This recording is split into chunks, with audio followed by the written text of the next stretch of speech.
Estábamos viendo que ahí decía, salvo la textual tenía una nota a pie de página y la aramaica lo dice directo, donde ahí dice que Dios creó a los grandes monstruos terrestres y marinos.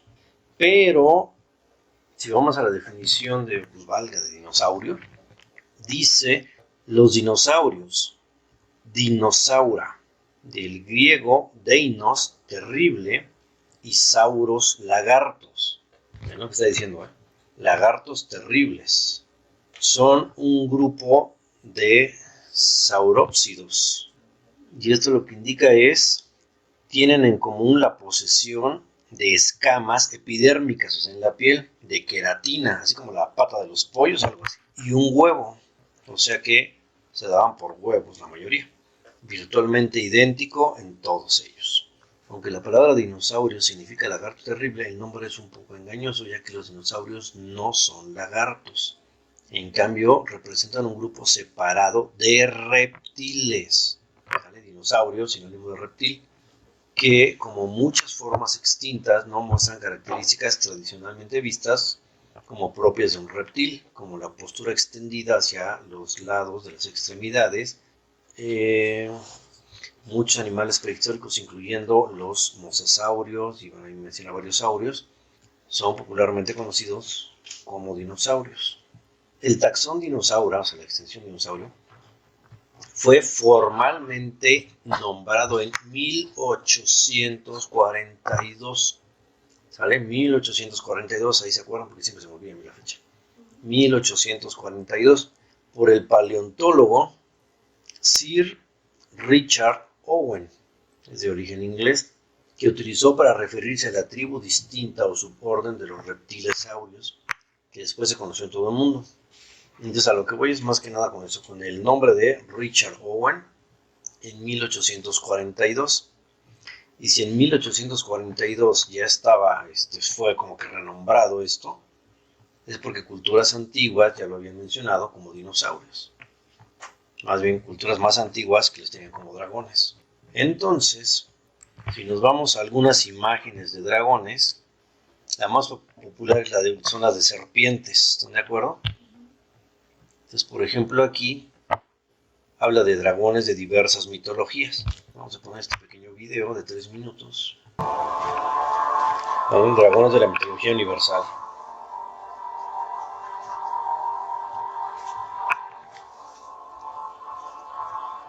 Habla de Quetzalcóatl como una serpiente emplumada, dios de la vida y de la sabiduría, según esto.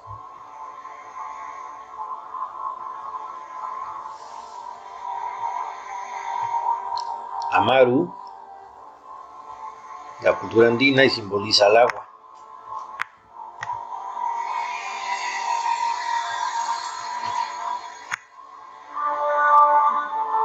El Piazza, cultura americana, y se alimenta de personas al momento de su bautizo. El cuélebre es asturiana. Su principal función es vigilar los tesoros. O sea, estamos viendo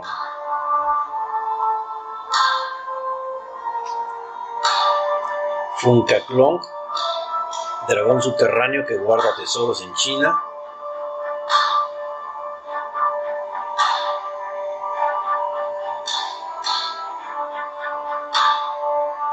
Ladón, cultura griega, custodia del jardín de las Hespérides.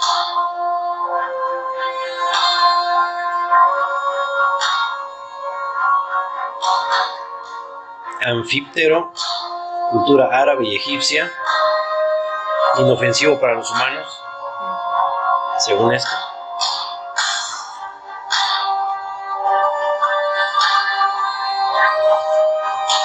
Hongwan o Longwan, dios de la mitología china, gobernante del océano en China.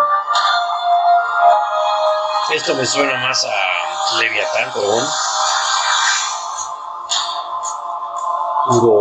El Ouroboros, antiguo Egipto y antigua Grecia, Se come la cola simbolizada del eterno retorno.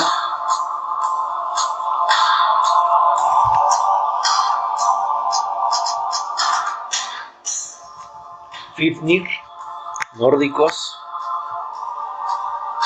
cuida el tesoro de los Nibelungos.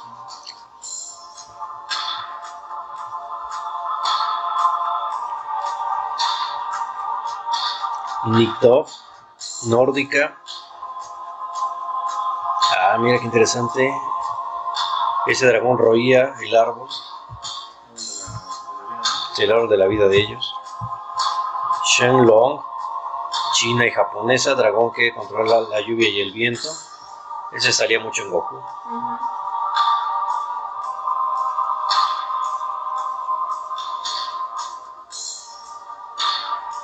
Leviatán, cultura cristiana, más bien cultura judía. Un demonio asociado con Satanás.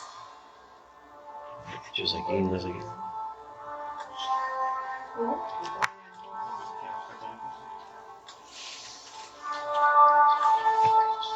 Curiosamente son 13 dragones, al menos los aquí investigados. Aunque son seres mitológicos, al menos en esta sección, pues habla precisamente de reptiles, ¿no? Que los más conocidos son a nivel serpentario o herpetario. De hecho tienen patitas, como lo mencionan ahí, ¿no? Y hay algunos dragones alados. Entonces, bueno, estamos viendo que dragón sinónimo de dinosaurio, y de ahí que si Dios creó a los grandes reptiles marinos y terrestres, y ya después alguien les puso nombre, que era la época de oro de Grecia, en cuanto al idioma, pues ya tiene su nombre de dinosaurios, ¿no? Pero estamos viendo que, aunque muy brevemente, habla de dinosaurios también la Biblia. Ahora, en Job 40, en el verso 15, dice, he aquí ahora Behemoth. ¿Qué dice en las versiones? En esa versión, ¿cómo traducen Behemoth? Behemoth, nada más le ponen un legendario descrito al parecer con los rasgos característicos del hipopótamo. Yo me río de eso, pero bueno. ¿Qué dice esa versión? Así se dice, aquí Behemoth, el cual yo hice junto contigo, que come hierba como un buey. No hay una nota. Muchos dicen que efectivamente esa versión que está con les dice que es un hipopótamo. Otras versiones dicen que es un cocodrilo. Sin embargo, vamos a ver detalles de esta descripción donde dice, he aquí Behemoth. De entrada, es una de las pocas palabras que no se tradujo tal cual, sino que va como Behemoth, que muchos lo traducen como bestia gigante. La terminación ot es un femenino, pero el verbo hacer está en singular, el cual hice como a ti, mas no dice al cual hice como a ti. Hierba come como buey. Entonces de entrada dice que come hierba este animal. Dice, he aquí ahora su fuerza está entre sus lomos, está en sus piernas, y su vigor de sus músculos de su vientre. Su cola mueve como un cedro, y la cola del hipopótamo es una cosita. Tal es una mano, está más grande la de un caballo. Al caballo rápenle las crines, todo el pelo, y va a quedar una colita como de 30 centímetros, 40, una cosa así. Y la del hipopótamo es más chiquitita. Los que dicen que Behemoth es un cocodrilo, el problema del cocodrilo es de que él no come hierba. Y cuando está hablando Dios con Job, es porque el diluvio ya pasó. Por lo tanto, los animales ya comen hierba. Bueno, hierba y carne, ¿no? ¿Sí me siguen? Entonces, dice, y los nervios de sus muslos están entretejidos. Sus huesos son fuertes como bronce y sus miembros como barras de hierro. Es el principio de los caminos de Dios. El que lo hizo puede hacer que su espada a él se acerque. Ciertamente los montes producen hierba para él, y un cocodrilo no está en montes. Generalmente está en depresiones, donde hay lagos, lagunas, riachuelos y pantanos. De ahí depende de género y especie, como siempre. Pero no en un monte. Y toda bestia del campo retosa allá. Se echa debajo de las hombras, en lo oculto de las cañas y de los lugares húmedos. Los árboles sombríos lo cubren con su sombra. Los sauces del arroyo lo rodean. He aquí que sale de madre el río, pero él no se inmuta, o sea, cuando llega un desborde del río. Tranquilo está, aunque todo un Jordán se estrelle contra su boca. Al hablar de todo un Jordán, pues un cocodrilo sí se van a llevando, ¿eh? Un hipopótamo, digo, pesará sus toneladitas, no llega ni a la tonelada, pero pues se va. Y dice, ¿podrá alguno tomarlo cuando está vigilante y horadará su nariz? Después, en el capítulo 41 de Job, habla de un segundo animal. Dice, ¿sacarás tú al leviatán con anzuelo o con cuerda que tú le eches en su lengua? ¿Pondrás tu soga en tus narices y horadarás con garfio su quijada? ¿Multiplicará él ruegos para contigo y te hablará él lisonjas? ¿Hará pacto contigo para que lo tomes por siervo perpetuo? ¿Jugarás con él como con pájaro, y lo atarás para tus niñas? ¿Harán de él banquete los compañeros? Y como son preguntas, la respuesta, por lo que se deja ver a la retórica de la manera de expresión, va a ser un no. Y vean lo que dice el 7, ¿cortarás tú con cuchillo su piel? Entonces están indicando que no es un animal tan sencillo de pelar. O con arpón de pescadores su cabeza. Y tomar en cuenta que los arpones en ese entonces, pues no son los arpones automáticos de hoy en día, ¿no? Entonces vamos al verso 10. Nadie hay tan osado que lo despierte. ¿Quién pues podrá estar delante de mí? ¿Quién me ha dado en primer porque yo lo restituya? Todo lo que hay debajo del cielo es mío. Y vean lo que dice, retoman el verso 12. No guardaré silencio sobre sus miembros, ni sobre sus fuerzas y la gracia de su disposición. ¿Quién descubrirá la delantera de su vestidura? O sea, ¿quién va a llegarle al pecho? ¿Quién se acercará a él con un freno doble? ¿Quién abrirá las puertas de su rostro? Las hileras de sus dientes se espantan. Y seamos honestos, si luego un perro levanta el hocico, y a algunos, a veces me incluyo, a veces no, les da o nos da miedo, ¿qué pasará con un animal que el mismo Dios dice que sus dientes se espantan? ¿Sale? Y Dios no tiene por qué exagerar. Y fíjense lo que dice, las hileras de sus dientes se espantan. La gloria de su vestido son escudos fuertes, me imagino que son escamas, cerrados entre sí estrechamente. El uno se sujeta con el otro. ¿Qué viento no entra entre ellos? O sea, ¿qué viento no entra entre ellos? Pegado está el uno con el otro, están trabados entre sí, que no se pueden apartar. Con sus estornudos enciende lumbre. Aquí habría que investigar, porque un día vi hace ya tiempo que habían encontrado un dinosaurio que con el momento de que echaba bufidos por la nariz, sacaba humo. No necesariamente lumbre, pero sí humo y encontraba mucho conducto. Ahora que el documental haya sido cierto o no, pues ya no es cosa mía. Dice, y sus ojos son como los párpados del alba, o sea, amarillo rojo. De su boca salen hachones de fuego, centellas de fuego proceden. De sus narices sale humo, como olla de un caldero que hierve. Su aliento enciende carbones, de su boca sale la llama. Dice verso 23, las partes más flojas de su carne están endurecidas, están en él firmes y no se mueven. Su corazón es firme como una piedra y fuerte como la muela de abajo. De su grandeza tienen temor los fuertes, y a causa de su desfallecimiento hacen por purificarse. Cuando alguno lo alcanzare, ni espada, ni lanza, ni dardo, ni coselete, o sea, la malla, durará. Estima como paja el hierro, el bronce como leño podrido. Saeta no le hace huir. Las ondas de las piedras de onda le son como paja. Tiene toda arma por hojarasca, y el blandir de la jabalina, se burla. Por debajo tiene agudas conchas, imprime su agudez en el suelo, hace hervir como una olla el mar profundo y lo vuelve como una olla de ungüento. En pos de sí hace resplandecer la senda, que parece que el abismo es cano. No hay sobre la tierra quien se le parezca, animal hecho exento de temor. Menosprecia toda cosa alta y es el rey de los soberbios. ¿Sale? Entonces, no hay como él animal en la tierra. Sale un animal exento de temor.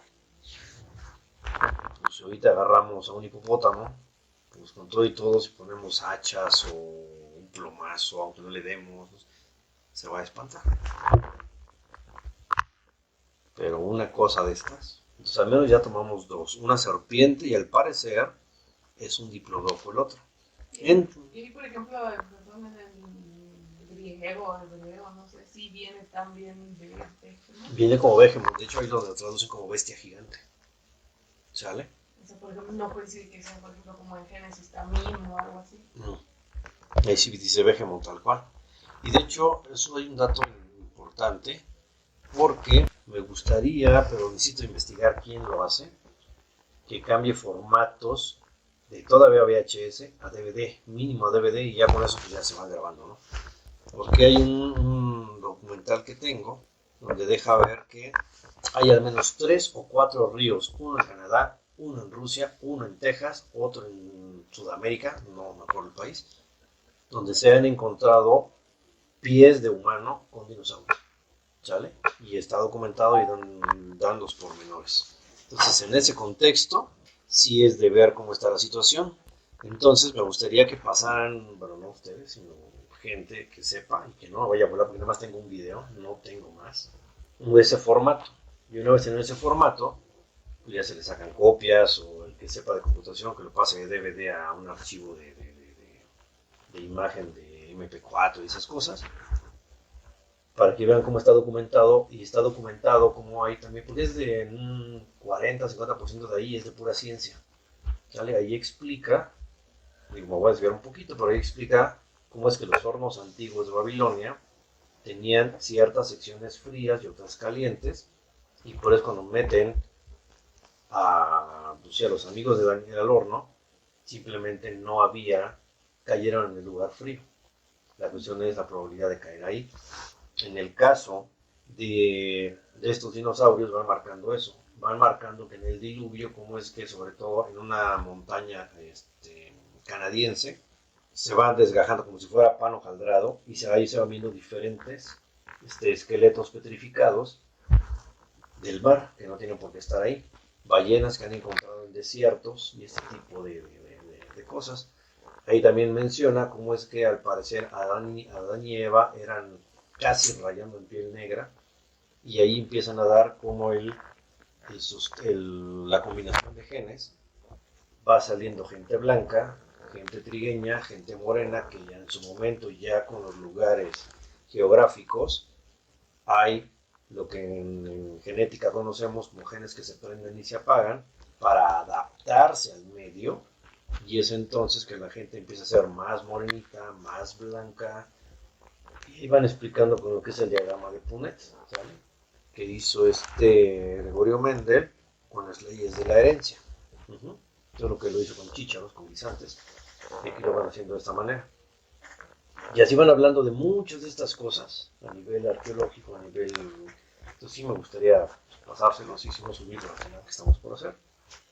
Pero de mientras, pues solo confíen en mí. Y unas fotos aquí, por ejemplo, de Glen Rose, Texas. Y ahí está la pisada de un hombre. Algunos han dicho que esto no es verdad, que simplemente fueron hechas en la época de la Gran Depresión, pero pues nada que ver. Y es que el único que me acuerdo ahorita es el de Glen Rose, Texas. Y ven, aquí están algunos, las huellas de hombre con el dinosaurio. ¿Vale? Es de hacer notar que este tipo de patas son palmípedas, que dejan ver que probablemente sea un dinosaurio herbívoro, tal cual lo está mencionando en Job. Entonces, es como de esos detallitos, ¿no? Pero nada más dejen, logro hacer el cambio de ese video y pues con gusto se los enseño. Entonces, si regresamos aquí, es que me dice esta Viridiana que son del mismo tamaño. La cosa es cuando han medido la pata de ahí con la pata de un hombre, sí se ve considerablemente mayor. Y estas fotos, si dan cuenta, están en blanco y negro. Y si dan cuenta, simplemente vean el tamaño de este hombre con el tamaño. Y me dice Viridiana que entonces estaremos hablando de hombres gigantes. Pues justamente es el documental que estábamos viendo hace rato. Y también lo marca la Biblia. ¿Sale? Hombres gigantes que efectivamente estaban viviendo en la antigüedad. Y si a eso le agregamos que después vamos a hacer igual que así como están los mapas aquí en la pared, vamos a hacer uno grande, donde vamos a ir viendo cómo la Tierra se iba haciendo grandota y como digo, Dios iba separando aguas de aguas, etc. Vamos a ver cómo la atmósfera era una cosota y a diferencia de lo que dice la teoría de Oparin, que era una atmósfera reductora de hidrógeno, era todo lo contrario, sino era que de oxígeno. Y el oxígeno hacía que vivieras más, crecieras más, y de ahí la lógica elemental, hombres gigantes, cucarachas gigantes, libélulas gigantes, helechos gigantes, árboles gigantes, y entonces todo empieza a tener, y ahorita no me acuerdo el nombre del tiburón, creo que le llaman megalodón, que dicen que era exactamente igual al tiburón blanco de ahorita. La única diferencia es que el otro era un tamaño muy descomunal y este es mucho más pequeño. Entonces estamos viendo que efectivamente todo se fue haciendo más chiquito y entonces también nuestra vida se fue acortando a la misma que la de ellos y entonces empezamos a ver muchas características con cierta lógica y al menos uno que le sabe al tema, ¿sale? Porque los que no saben solo dicen y hablan puro bagazo, critican y dan argumentos en contra. Entonces, como estamos viendo, si Dios cuando te quiere hacer ver algo, que tú eres bueno o que eres malo, siempre te compara con algo que uno conozca.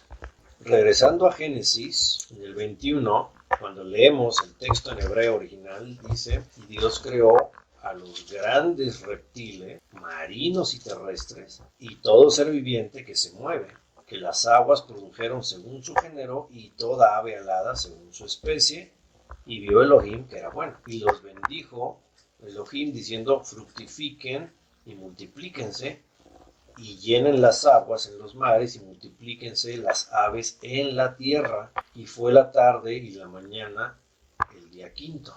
Luego dijo Elohim, produzca la tierra seres vivientes, según su género, bestias y serpientes y animales de la tierra según su especie. Y fue así, e hizo Dios animales de la tierra según su género y ganado según su especie, según su género, y todo animal que se arrastra sobre la tierra, según su especie, y vio Dios que era bueno. Si se dan cuenta, Dios no bendice a estos animales, a diferencia de los del mar.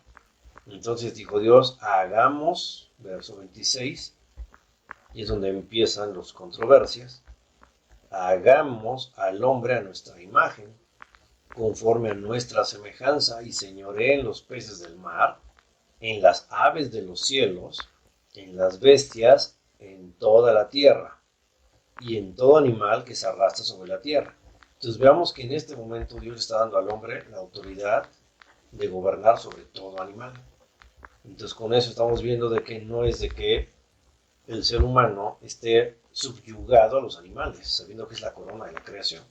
Dice, y creó Dios a su imagen, a imagen de Dios lo creó, varón y hembra los creó. Aquí muchos dicen que Génesis, al decir esto, el capítulo 2 de Génesis sale sobrando. Y es donde sale la escuela eloísta, la escuela yavista, que eran formas de pensamiento en la época de Salomón. ¿Sale? Y los bendijo Dios y les dijo, fructificaos y multiplicaos, llenad la tierra y sojuzgadla, y señoreen sobre los peces del mar, en las aves de los cielos y en todas las bestias que se mueven sobre la tierra. Y dijo Dios, y vean cómo aún en la... ¿Cómo le llaman ahora? Los nutriólogos dicen primero las verduras y luego la carne. ¿Sale? Aún aquí está especificado así, porque les dice, he aquí les he dado toda planta que da semilla, que está sobre toda la tierra, y todo árbol en que hay fruto y que da semilla, le será para comer. En este momento, y vean lo que dice, y a toda bestia de la tierra, y a todas las aves de los cielos, y a todo lo que se arrastra sobre la tierra, en que hay vida, toda planta verde le será para comer. Y fue así. O sea, en ese momento no se comían unos animales a otros. Fue hasta después de la maldición. ¿Sale? Y vio Dios, vean lo que dice aquí, y vio Dios todo lo que había hecho, y aquí que era bueno en gran manera. Y fue la tarde y la mañana el día sexto. Ahora, pues miren, vamos a Lucas 20. Miren lo que dice aquí. Nada más vamos a retomar parte del contexto desde el verso 34. Cuando le hacen la pregunta, es más, veamos, pues sí, el contexto completo, sale desde el verso 27.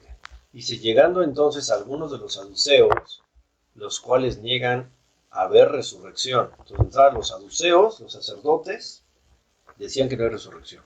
Le preguntaron, dijeron, maestro, Moshe nos escribió, si el hermano de alguno muriere, teniendo mujer y no dejare hijos, que su hermano se case con ella y levante descendencia a su hermano. Hubo pues 7 hermanos, el primero tomó por esposa y murió sin hijos, la tomó el segundo y también murió sin hijos, y el tercero y así hasta los 7. Y al final murieron ellos y también la mujer. Verso 33. En la resurrección, pues, o sea, no creen y así parece esta pregunta, ¿no? Pues, ¿de cuál de ellos será la mujer? Ya que los 7 la tuvieron por mujer. 7 hombres por una mujer. Entonces respondió y yo les dijo, los hijos de este siglo, de este tiempo, de esta época, se casan y se dan en casamiento. Pues todo está en orden. Dice, mas los que fueren tenidos por dignos de alcanzar aquel siglo, o sea, como le decimos en el judaísmo, el Boreolam, el mundo venidero, y la resurrección de entre los muertos, los que sean tenidos por dignos, o sea, que no todo el mundo va a resucitar en la primera resurrección, los que sean tenidos por dignos de alcanzar la vida eterna y la resurrección de entre los muertos, ni se casan ni se dan en casamiento, pero vean que están hablando una vez resucitados. Y aquí da el porqué. Porque no pueden ya más morir. Como uno muere, pues Dios manda que cásate para que tu simiente siga esa línea, ¿no? Entonces ya no te casas porque ya no puedes morir más. Dice, pues son iguales a los ángeles y son hijos de Dios al ser hijos de la resurrección.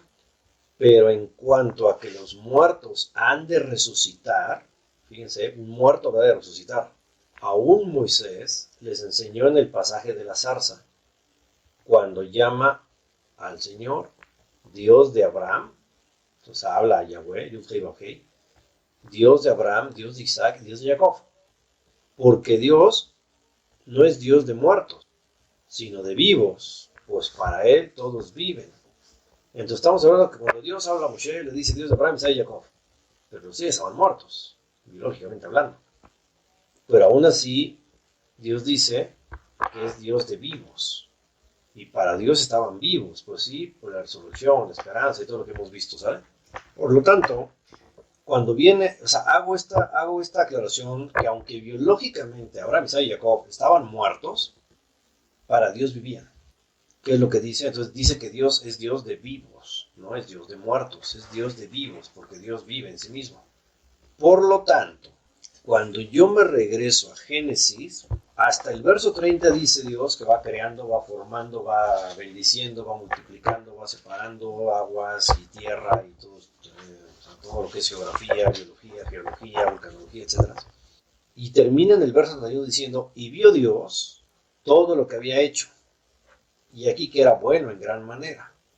La pregunta es que si tomamos la teoría de la evolución, el hombre aparece hasta el final, pero para eso muchos dinosaurios habían muerto, con el famoso meteorito de Yucatán, con cataclismos, y los dinosaurios se comían unos a otros.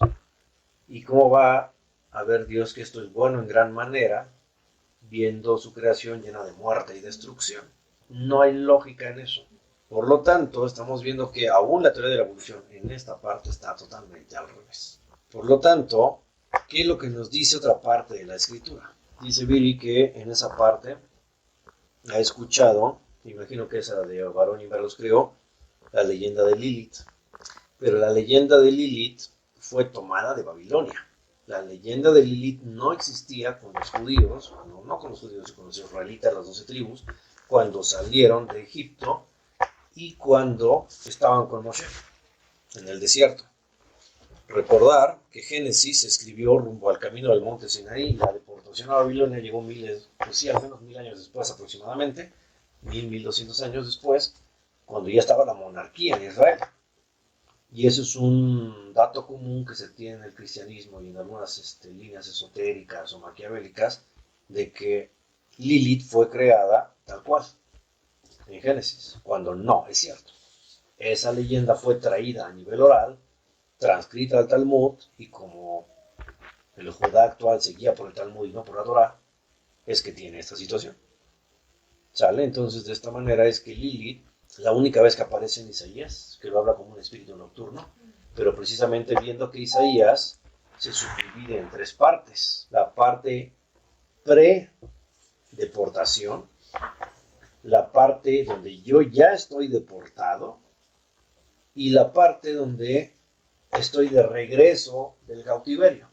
Haciendo rápidamente un pequeño análisis, está en Isaías 34.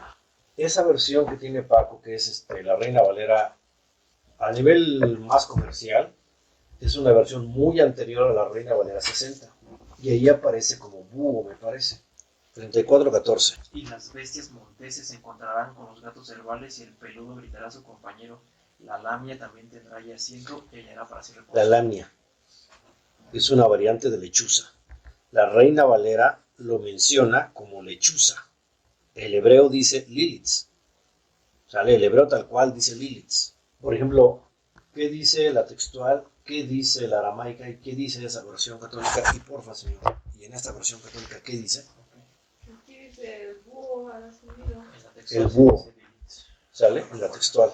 Entonces, ahí dice Lilith. Entonces, en la versión aramea de la Torah, menciona Lilith, menciona espíritu nocturno. Y si se dan cuenta, las lechuzas son de noche, no hay lechuzas de día. Dice, allí se juntarán los gatos salvajes con los pumas y se darán cita a los chivos. Allí también se echará a descansar el monstruo llamado Lilith. Entonces ahí la versión católica de Biblia latinoamericana está como Lilith. Que dice, en ella se atacarán los espíritus y el espíritu maligno gritará a su compañero. Allí reposará el espíritu maligno con forma de mujer y hallará descanso. Exactamente. Y luego adelante dice, allí ha anidado la lechuza, se ha apartado y ha hecho cuadro. Entonces ahí lo menciona como el espíritu maligno femenino en el arameo. Entonces, ahora, si podemos ir checando, el proto-Isaías se menciona que va de los capítulos 1, o sea, el Isaías primero, el que muchos consideran que es el original. Isaías va desde el capítulo 1 al capítulo 39. El Deutero Isaías va de los capítulos 40 al 55.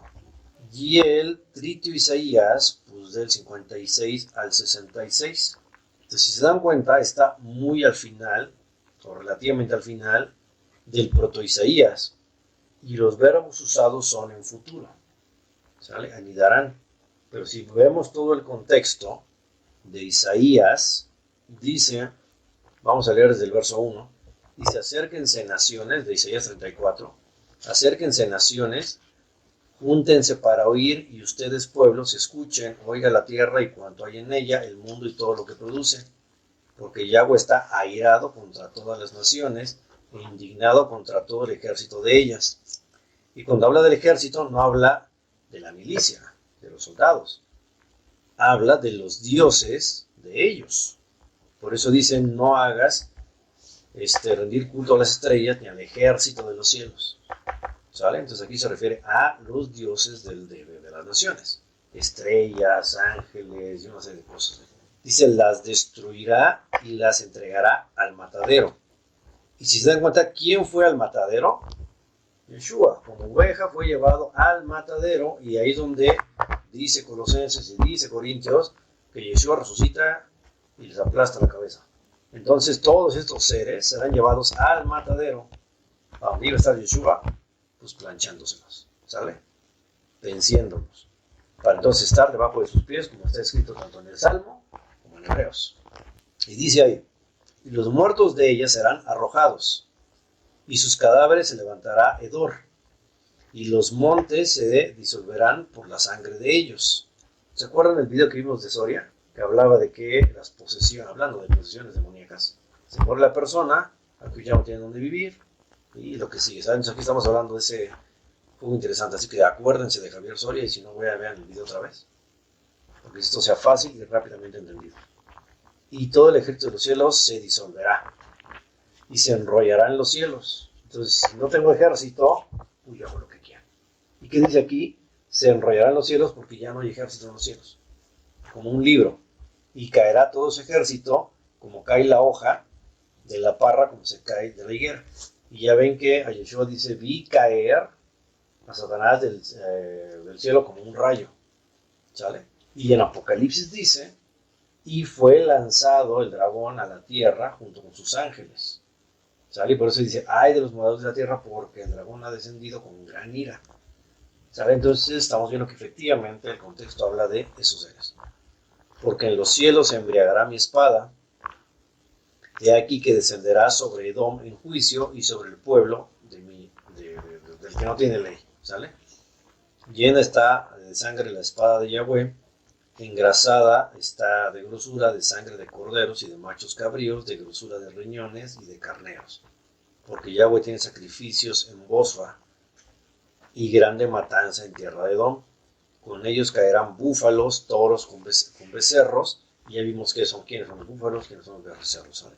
Y su tierra se embriagará de sangre y el polvo se engastará de grosura, porque es día de la venganza de Yahweh, año de retribuciones en el pleito de Sion. O sea, todos los que hicieron guerra contra Israel, tanto a nivel histórico como profético, serán destruidos. Y sus arroyos, y este verso es muy interesante, porque cuando descienden, hasta donde recuerdo, los 7 muchachos al infierno, los 7 jóvenes colombianos, mencionan este pasaje, donde dice que muchos bailadores, muchos fiesteros, y no me acuerdo quién más, están metidos en lava. Y el muchacho dice, y eso está escrito en Isaías, y sus arroyos, o sea, lo que tú tenías aquí por diversión, se convertirán en brea. Y es la brea ardiente que está ahí abajo, tal cual si ya murieron. Y su polvo en azufre. Y Yeshua dice, el infierno o el lago de fuego que arde con fuego y azufre. Y su tierra, o sea, donde ahora están parados, en brea ardiente. Entonces es interesante porque te deja ver que ya estás para los que están muertos. No se apagará de noche ni de día. Entonces aquí empezamos a ver que está el prototipo de los evangelios. Perpetuamente subirá su humo. De generación en generación será asolada, nunca jamás pasará nadie por ella.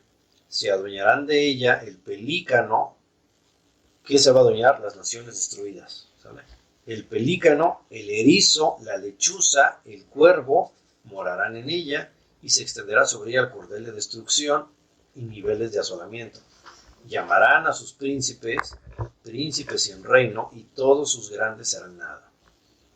En sus alcaceres crecerán espinos y ortigas, cardos en fortaleza, estamos viendo que estas son maldiciones, y serán morada de chacales, y patio para los pollos de los avestruces. Las fieras del desierto se encontrarán con las hienas, la cabra salvaje gritará a su compañero, y Lili también tendrá morada allí, y hará para sí reposo. Por lo tanto, bueno, y nada más terminamos, y ahí que va a vivir en un nido ahí el búho, pondrá sus huevos y sacará sus pollos, y juntará debajo de sus alas, también se juntarán allí los buitres, cada uno con su compañera. Inquirid, buscar en el libro de Yahweh, y lean si faltó alguno de ellos. Ninguno faltó con su compañera, porque su boca mandó y los reunió en su mismo espíritu, y él les echó suertes, o sea, decisiones, y su mano les repartió con cordel. Para siempre la tendrá por edad, y de generación en generación morarán allí. Entonces, si se dan cuenta, no está hablando en ningún momento de Lilith para Génesis y la creación de Israel. Bueno, en este de Lilith aquí sí tiene una nota que dice demonio femenino con alas y extremidades propias de las aves, espectro de la noche que habita en los lugares desiertos y entre las ruinas. Y más adelante, en lugar de hablar de un búho o eso, dice, allí tienes unido a la serpiente, pone, incuba y empolla sus huevos, allí se juntan los buitres, cada uno con su compañero. Quiero que vean esto, porque aunque ya se los mostré una vez, esta es la Lilith que fue tallada en piedra en Babilonia. ¿Sale? Búhos, leones, recordar que está como león rugiente, y vean que es un alas, como tal cual dice la Biblia textual, son alas, y una mujer pues muy bonita, pero que precisamente por su seducción atrae lo que es, ¿no? Y cuando los que se acuerdan, cuando vimos la saga de las, que dura casi 4 horas y media, sale de los Anunnakis, precisamente mencionaba que esta diosa era diosa de la destrucción, diosa de la seducción y diosa de la venganza. Y si no, pues me van a ver. Entonces, con eso estamos viendo quién es este personaje. Y si se dan cuenta, es babilónico. Así que cuando alguien les diga, es que Lilith está metido ahí, pues el que no sabe ni de qué se trata es el que se lo está diciendo. Entonces, muchos dicen que después de que regresaron de Babilonia, es que metieron a este espíritu de noche. Pero lo que sí es necesario aclarar es que, como vimos, está en el verso 34. Y paleográficamente, es decir, en la escritura hebrea antigua, el tipo de escritura del capítulo 1 al capítulo 39 es diferente del capítulo 40 al 55. Y la escritura del capítulo 56 al 66 también es diferente. Por lo tanto, por eso en la parte paleográfica se habla de que son 3 escritores diferentes, pero con la misma escuela de Isaías. Por lo tanto, al citarse a Lilith en el 34, estamos hablando que es una profecía antes de que el pueblo fuera llevado cautivo. Porque si se dan cuenta, habla en plural. Más bien es cierto, corrijo, habla en futuro. ¿Sale? Se reunirán y está irado y caerán y morarán. ¿Sale?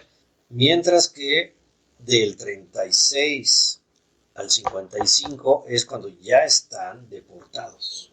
¿Sale? Y ya cuando estudiamos Isaías vamos a ver las diferencias más sutiles. Y del 56 al 66 es cuando ya están de regreso en casa. Por lo tanto, punto número 1, paleográficamente se logra detectar que para el momento cronológico de la historia fue a nivel futuro.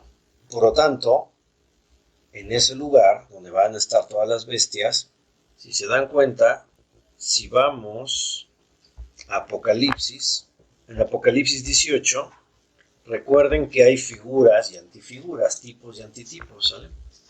Vean lo que dice el verso 1. Al menos la Reina Valera tiene el cintillo que dice Babilonia, pero el verso 1 dice: después de esto vi otro ángel descender del cielo con gran poder, y la tierra fue alumbrada con su gloria. Y clamó con voz potente diciendo: ha caído la gran Babilonia. Aquí estamos hablando de que muchos se lo achacan al Vaticano, otra relativa minoría se lo achaca a Nueva York. Uno por carácter religioso, otro por destrampe moral. Pero aquí lo que quiero que vean es que como a nivel profético lo comparan con la Babilonia antigua. Y vea que dice: y se ha hecho habitación de ¿qué? Y de guarida de todo espíritu inmundo, y albergue de toda ave inmunda y aborrecible. Porque todas las naciones, vean lo que dice aquí, porque todas las naciones han bebido del vino del furor de su fornicación, y los reyes de la tierra han fornicado con ella, y los mercaderes de la tierra se han enriquecido de la potencia de sus deleites.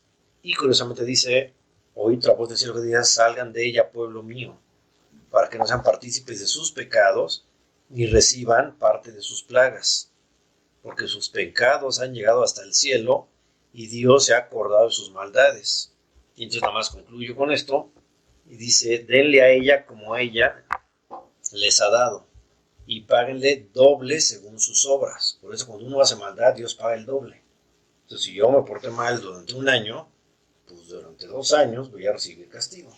Entonces por eso es mejor llevarse la derecha, porque me la voy a pasar siempre de castigo en castigo, y si voy con castigo acumulado, pues entonces cuando rejudis voy a ser feliz. Entonces siempre Dios da el doble. Y si se dan cuenta, aún la bendición da el doble. Porque cuando dice que Job se quedó sin nada, dice que al final Dios le dio el doble de lo que tenía. Y va dando números de vacas, asnos, bueyes, camellos y demás. Entonces, siempre se da el doble. Cuando ella se ha glorificado y vivido en deleites, tanto dale de tormento y llanto. Porque dice en su corazón: yo estoy sentada como reina, y no soy viuda, ni veré llanto. Por lo cual en un solo día te vendrán plagas, muerte, llanto, hambre, y será quemada con fuego, porque poderoso es Dios el Señor, Dios Yahweh, que la juzga. Ahora, En el verso 10 dice, parándose lejos por el temor de su tormento, diciendo, ay de la gran ciudad de Babilonia, la ciudad fuerte, porque en una hora vino todo su juicio. Pero con esto chequen un detalle, vamos a Daniel 4. Daniel es un cautivo en Babilonia, es un joven hebreo cautivo en Babilonia. Daniel 4, y vea cómo empieza verso 1, prácticamente igual que Apocalipsis. Dice, Nabucodonosor, rey, a todos los pueblos, naciones y lenguas que moran en toda la tierra. Obviamente la tierra conocida. Y aquí ya se está arrepintiendo Nabucodonosor. A ver, vamos a leerlo para ver qué onda, ¿no? Y dice, conviene que yo declare las señales y milagros que el Dios Altísimo ha hecho conmigo, cuán grandes son sus señales y cuán potentes sus maravillas, su reino sempiterno y su señorío de generación en generación. Yo, Nabucodonosor, estaba tranquilo en mi cama, en mi casa, y floreciente en mi palacio. Vi un sueño que me espantó, tendido en cama, las imaginaciones y visiones de mi cabeza me turbaron. Por esto mandé que vinieran delante de mí todos los sabios de Babilonia, para que me mostrasen la interpretación del sueño. Vinieron magos, astrólogos, caldeos, adivinos, y les dije el sueño, pero no pudieron mostrar su interpretación, hasta que entró delante de mí Daniel, cuyo nombre es Belsasar, como el nombre de mi Dios. O sea que no aprendí la lección. En quien mora el espíritu de los dioses santos. O sea que entonces ellos conocían que había dos dioses, los santos y los no santos. Dice, conté delante del sueño, diciendo, Belsasar, jefe de los magos, ya que he entendido que hay en ti espíritu de los dioses santos y que ningún misterio se te esconde, declárame las visiones de mi sueño que he visto y su interpretación. Y dice, estas son las visiones de mi cabeza mientras estaba en mi cama. Me parecía ver en medio de ella, de la tierra, un árbol. Y este árbol concuerda con la mitología de Odín, con la propia Biblia, con el árbol de la vida de los babilonios, de la parte mesopotámica previa a Babilonia y de otros culturas. Dice, cuya altura era grande. Crecía este árbol y se hacía fuerte y su copa llegaba hasta el cielo y se le alcanzaba a ver todos los confines de la tierra. Su follaje era hermoso y su fruto abundante y había en él alimento para todos. Debajo de él se ponía la sombra de las bestias del campo y sus ramas hacían morada las aves del cielo y se mantenía de él toda carne. Vi sobre las visiones de mi cabeza mientras estaba en mi cama que aquí un vigilante y santo del cielo descendía, o sea, un ángel, pero no cualquier ángel, santo, ya lo veremos en otro tema. Aparte, vean lo de Javier Soria, ahí está. Y clamaba fuertemente y decía, derriben el árbol, corten sus ramas, quítenle el follaje, vean lo que está diciendo, quítenle todo. Dispersen su fruto, váyanse las bestias y dejen debajo de él las aves de sus ramas. Mas la cepa, es decir, el tronco principal de sus raíces, déjenla en la tierra, con la atadura de hierro y de bronce. Estos son maldiciones, ¿vale? Entre la hierba del campo sea mojado con el rocío del cielo y con las bestias sea parte entre la hierba de la tierra. Su corazón de hombre se ha cambiado. Vean que habla de un corazón de hombre. Le se ha dado corazón de bestia y pasen sobre él 7 tiempos. O sea, algo así como que 7 por 7, 49, como 4 años y cacho, ¿no? Una cosa así. Dice, la sentencia es por decreto de los vigilantes y por dicho de los santos la resurrección, y estos vigilantes tienen que ver con los gigantes, ¿sabes? Dice, para que conozcan los vivientes que el Altísimo gobierna en el reino de los hombres. O sea, que el reino de cualquier presidente, y aún el nuestro, es gobernado por Dios.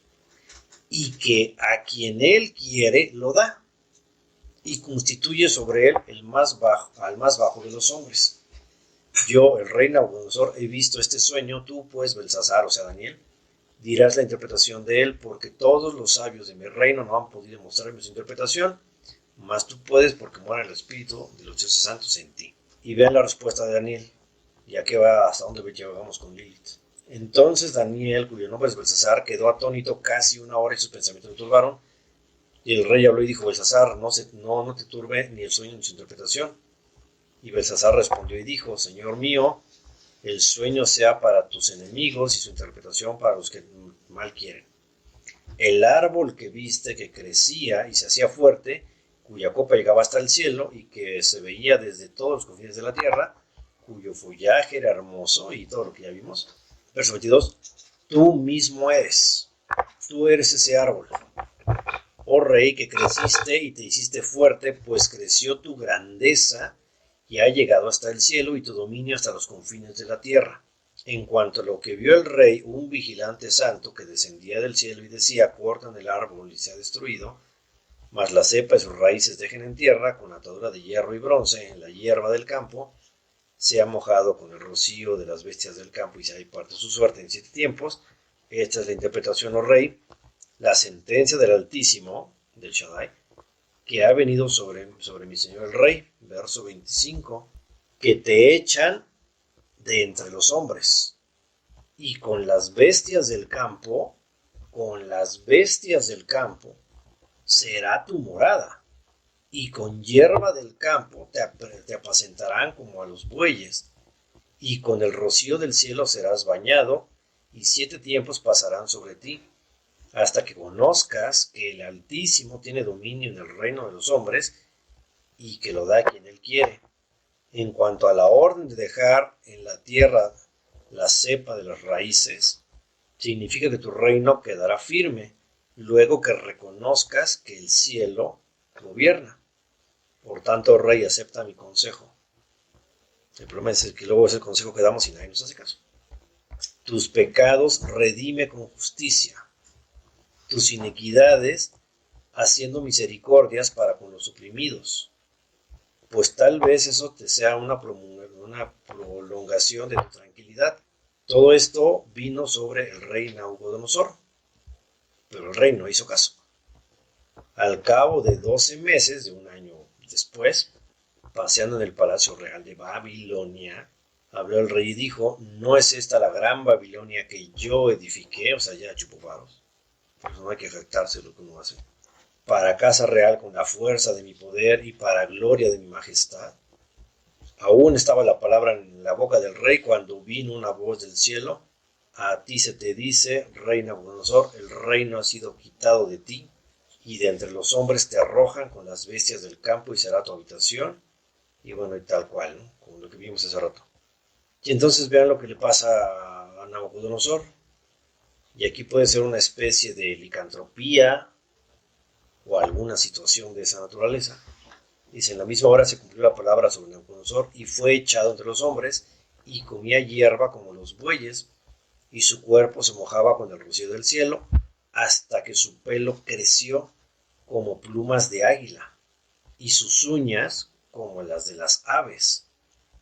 Mas al fin del tiempo yo, Nabucodonosor, alcé mis ojos al cielo, y es lo que luego hay que hacer, y mi razón me fue devuelta, y bendije al Altísimo y alabé y glorifiqué al que vive para siempre, cuyo dominio es sempiterno, es para siempre, y su reino por todas las edades. Y entonces todos los habitantes de la tierra son considerados como nada, y él hace según su voluntad en el ejército del cielo y en los habitantes de la tierra, o sea, con ángeles y con acá abajo. Y no hay quien detenga su mano y le diga, ¿qué haces? En el mismo tiempo mi razón me fue devuelta, una vez que alcé los ojos al cielo. Y la majestad de mi reino, mi dignidad y mi grandeza volvieron a mí. O sea que, cuando ves para arriba, es la única manera que te regresa todo lo que has perdido. Y mis gobernadores, mis consejeros me buscaron y fui restituido en mi reino. ¿Y qué dice? Y mayor grandeza me fue añadida. Por eso cuando uno pasa pruebas y pierde todo, pues hay que estar contentos porque vamos a tener más, ¿no? Ya sea aquí o después. Y ahora yo, Nabucodonosor, alabo, engrandezco y glorifico al Rey del cielo, porque todas sus obras son verdades y sus caminos justos, y él puede humillar a los que andan con soberbia. Por lo tanto, estamos viendo que Isaías previo a Babilonia, Daniel ya en Babilonia, y en Babilonia habla de este tipo de pájaros y demás, y habría que ver otros pasajes en Daniel, cosa que ya no. Estamos hablando que en Babilonia es donde pasa todo esto, y en Babilonia es donde habrá de pasar la situación. Por lo tanto, insisto, todo esto a que el mito de Lilith viene de Babilonia, agarrado por judíos, recordar que fue la casa de Judá la que se fue ahí, agarrado por judíos, metidos en el Talmud, y a partir de ahí fue manejado como parte del folclore de Judá, porque al final Babilonia fue destruida, ya no quedaron caldeos, y al no quedar caldeos ya no hay nada. Por lo tanto, Lilith no es parte del Génesis, conforme a la escritura, conforme a la mitología babilónica sí, pero no conforme a la escritura bíblica. Para que cuando se los quieran explicar, pues se los expliquen. ¿Sigamos bien? Órale pues. Entonces, regresando a Génesis, pues todo lo que Dios había hecho era bueno en gran manera. Entonces aquí nos vamos a quedar